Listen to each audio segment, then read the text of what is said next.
Hi guys! For today's vlog, charot. Ito na nga, magbubuo ako ng sunflower. Yan. Medyo hirap pa tayo dyan kasi kaka-umpisa pa lang natin. Pero habang tumatagal, natututunan na rin natin ang mga tamang proseso. So, susundan mo lang pala yung numbering dyan. Kung ano yung naka-highlight dyan sa instruction, yun ang gagawin mo para mas mabilis. Diba? Yung unang ginawa ko dito ay inabot ako ng 2 hours. Tapos, nung pangalawa kong gawa, inabot na ako ng 1 hour. Kaya sabi ko, bili pa siya ng isa pa. Baka sakaling 30 minutes na lang. Uy!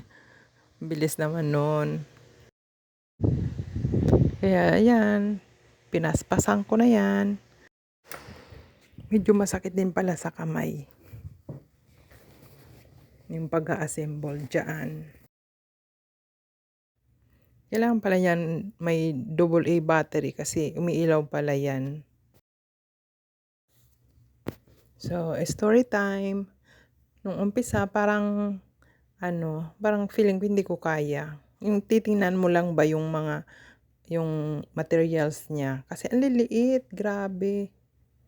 Pero ayun, nakaya naman pala. Kakaiba yung feeling na nagawa mo yan. Na sumakit yung kamay mo.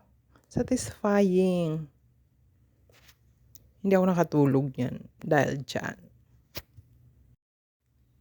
Lagyan na lang natin ng tugtog kasi wala na akong masabi eh.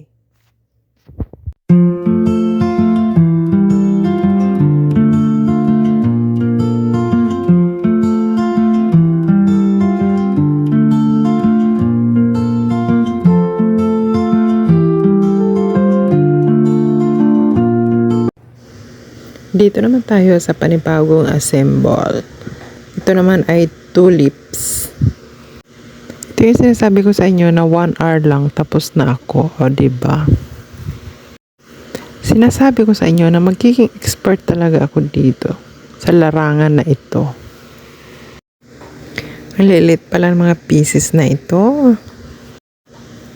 O siya, magpatugtog ulit tayo dahil parang wala na akong masabi.